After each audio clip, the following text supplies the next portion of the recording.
Powered by Riverside.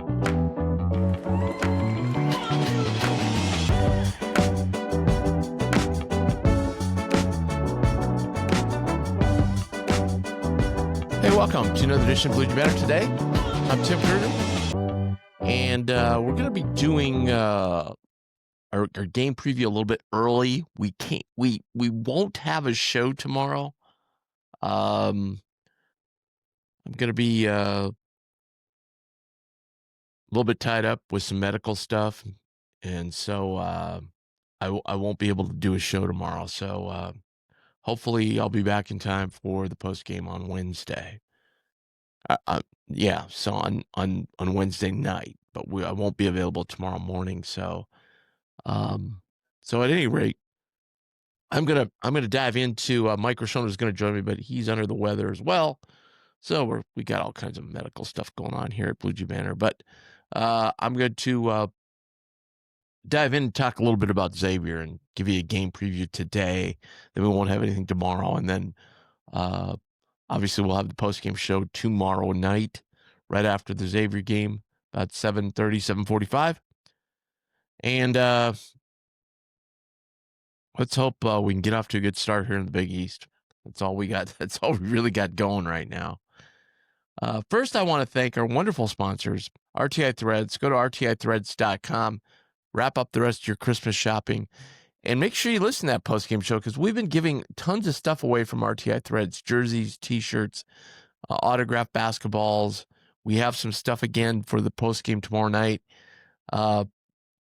They've got everything. They've got hoodies, tees, sweatshirts, caps, you name it, they've got it. Official licensed apparel provider of Creighton Athletics, and also the official apparel provider of Blue Jay Banter. So check them out. That's rtithreads.com. And then also Infusion Brewing Company. I want to thank them for the wonderful sponsorship and the great event we had last week at Infusion. Go to infusionbrewing.com. Check out all they have to offer. They've got great seasonal beers as well as the regular standbys. Right now, probably one of their top selling seasonals is the Vanilla Bean Christmas Cookie beer, which is really an awesome tasting beer. Awesome holiday beer. So check it out. It's infusionbrewing.com. Okay, we're going to dive in here to the Xavier Musketeers. They started off very slowly, and I don't know. It's Richard Pitino, so what are you going to get, I'm not a huge Richard Pitino fan. I don't know that he's, worthy of a job at this level. He wasn't worthy of a job at Minnesota. He did a terrible job there. He's just not a very nice person. Let's face it. But the Musketeers are 8-3 right now. The three teams they've lost to are Santa Clara, fringe NCAA team, Georgia, who's in the NCAA field right now, but has a really good record, but really hasn't played anybody. And Iowa, of course, we all know about Iowa, off to a great start, but they hammered Xavier pretty well. Their big wins are Cincinnati, who was another fringe. I would say if you were going to compare them, they're probably comparable to, say, Kansas State. And, that would be kind of one of their big wins, so to speak. It's really hard at this time of year to when teams really haven't played anybody. It's hard to really say, well, this team is good or this team isn't good. I mean, we know, obviously, UConn is really, really good. I mean, they're one of the elite teams in the country. We know that. We know St. John's, even though they've had a little bit of a slow start, they're still one of the elite teams of the country. They're going to be a top 30 team, I would say at worst. But after that, it's really difficult to decipher who's good and who's not. And, Xavier, they've had a win against, as I said, Cincinnati. That's their crosstown rival, so the rivalry games are always a little bit different. And then they beat West Virginia, but West Virginia is way down this year. They had everybody leave when Coach DeVries left, so they're not a powerhouse by any means either. So Xavier's really tough to judge. I mean, with Creighton, at least you look and go, well, they haven't beaten anybody, but they've also lost to 3 of the top 15 teams in the country. So when you look at it that way, and then lost to a very good Baylor team, an NCAA team. So they've lost to like 4 NCAA teams and then Kansas State. So you kind of know they played a very difficult schedule. But Xavier's led by Trey Carroll. He's a 6'8". He's a forward. He could be a problem for us. Guy's averaging almost 17 points a game. I haven't seen a lot of Xavier. Fortunately, the games I saw were early. I mean, I saw the Santa Clara game, and they looked absolutely awful. Their big guy inside is Jovan Milicevic, foreign player. He's averaging 13 a game. He's 6'10". I will say this, they're not particularly a big team. They've got a couple of 7-footers, but those guys really haven't played much. I think Robinson's a guy that's probably played much. That's probably played some. He's 6'10" and a sophomore. They've got some other guys who are like 7-footers, but they really haven't played. Nadai has played in 9 games, but really hasn't. He's averaging 1 point a game, so he really hasn't played much. But they're a smaller team, and they're also getting out rebounded. And considering the fact they haven't played a high echelon team, it's different if you played in Iowa State or something. They haven't played any high echelon teams, so for them to get out rebounded kind of says that we've got a shot. Even with that starting lineup we talked about, that was a good starting lineup. They moved the ball well. They seemed to play together well. But the downside was the rebounding because you had Trout at the 5.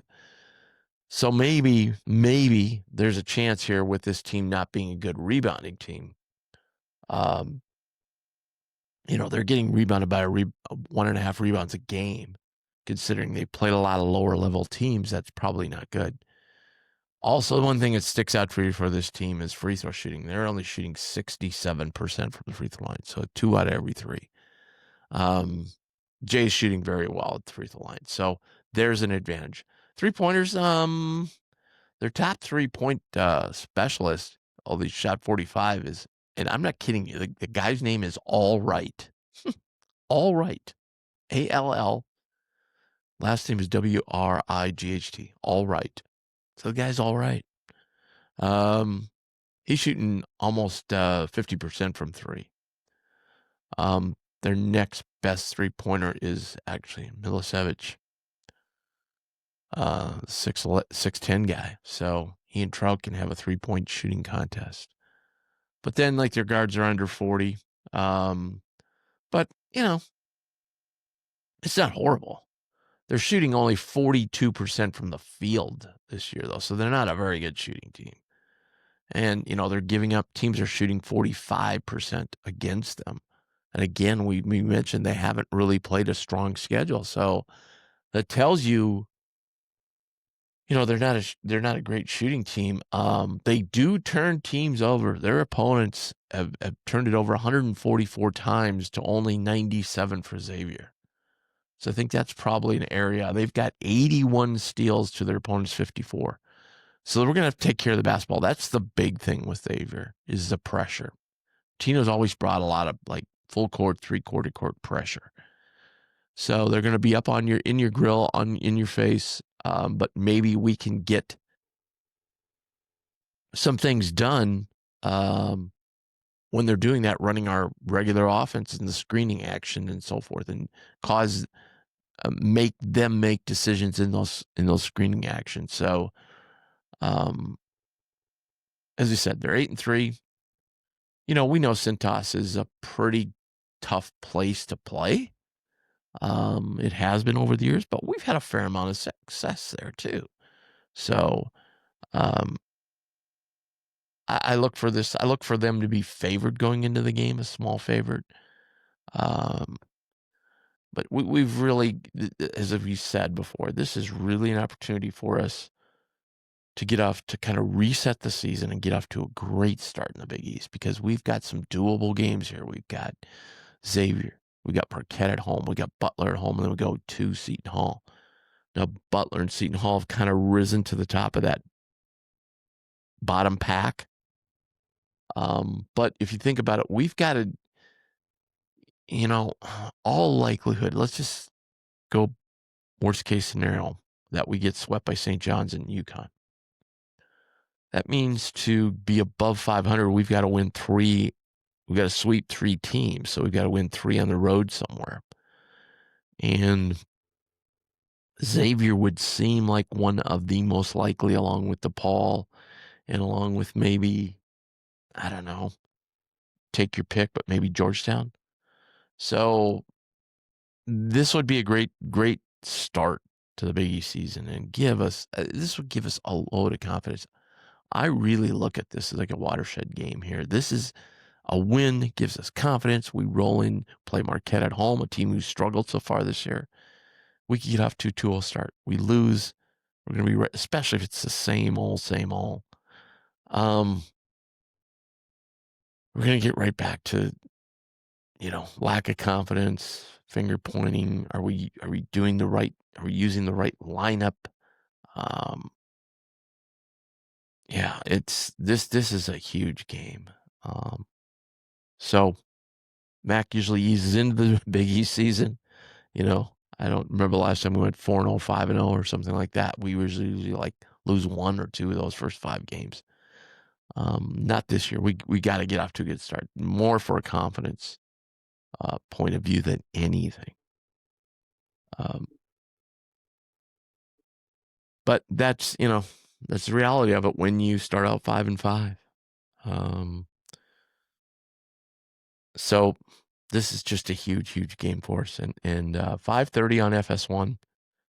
And as I said, well, post game right here afterwards.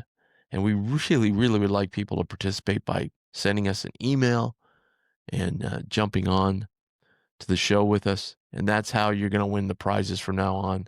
So you'd send an email, bluejbanner@gmail.com, just saying, hey, I'd like to be on the show. We'll send you a link. Boom, you're on. Because we'd like a lot of feedback from our fans. By the way, thanks so much again for all the support. The show's been doing very, very well. And it's growing and really appreciate that. Again, thanks to our sponsors, Infusion Brewing Company and RTI Threads. Again, I think the key to the game is just going to be us taking care of the ball, the way they're turning people over. We've got to take care of the ball. We're on the road. It behooves us. I think we got a shot at rebounding here with this team. It would be awesome if we got a big performance from Owen Freeman. I think this is a team he can play against. And that lineup we threw out there the other night, I think we could do something if Fedor has another nice night. It would be great to have Blake Harper and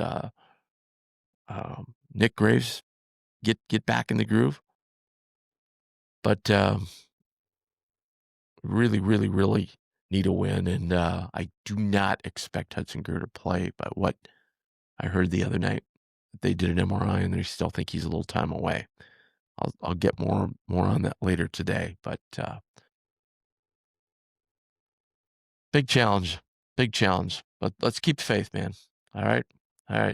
So as I said, no show tomorrow. This is our preview of Xavier. We'll be back with you tomorrow night on the post game. And hey, go Jays.